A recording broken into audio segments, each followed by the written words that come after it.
இந்த மாதிரி காய் 90% வந்திருக்கானோ, அதாவது ரொம்ப கொலன்னு போயிடக்கூடாது. இந்த மாதிரி இதே பக்குவத்தில் இருக்காங்க. அப்போ தான் உங்களுக்கு அந்த பருப்பெல்லாம் போடும்போது கரெக்டாக இருக்கும். இந்த மாதிரி பக்குவத்தில் வச்சுக்கோங்க. வாங்க இப்போ காயை வடிக்கலாம். அடுப்பு ஆஃப் பண்ணிடலாம். வாங்க காயை வடித்து எடுத்துடலாம். காயை வடித்து எடுத்தாச்சு. இப்போ ஒரு 50 மில்லி கடலெண்ணெய் ஊற்றுறோம்.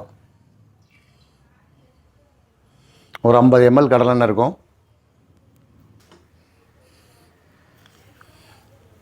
நல்லா உளுந்து கடுகு, உளுந்தும் கடுகு இந்த மாதிரி நல்லா கலந்துக்குங்க. 1 டீஸ்பூன் உளுந்து கடுகு போட்டிருக்கிறேன். கடுகு நல்லா பொடியேட்டு. என்னென்னா நம்ம ஒவ்வொரு பொரியலும் ஒவ்வொரு வித்தியாசமாக பண்ணும்போது நீங்களும் அதே மாதிரி சாப்பிட்டு பார்க்கணுங்கிறதான் என்னோடய ஆசையும். இப்போ நீங்கள் எல்லாருமே மண்டபத்தில் செய்கிற டேஸ்ட்டு வீட்டில் கிடைக்கிறது இல்லை. வீட்டிலனா சும்மா ஒரு கோஸுக்கு கேரட்டை போட்டுவிட்டு தேங்காய் திருப்பி வெங்காயம் போட்டு தாளிப்புவீங்க. அதான் எல்லாம் பொதுவாக மேக்ஸிமம் எல்லார் வீட்லையும் அதான் பண்ணுவாங்க.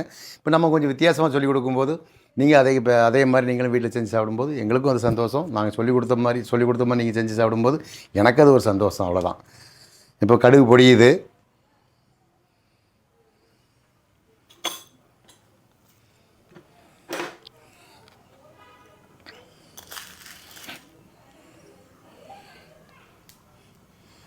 கடுகு பொடியாமல் போட்டுறேங்க, கசப்படிக்கும்.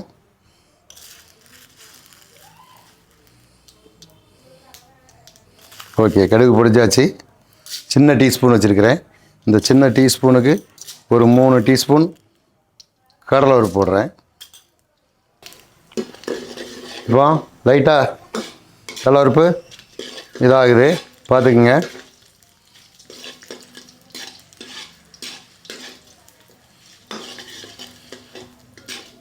கடலை பருப்பு இந்த அளவுக்கு செவந்ததும் வெங்காயம் போடுறோம். வெங்காயம் சின்ன வெங்காயமாக 2 வெங்காயம் வச்சுருக்கிறேன்.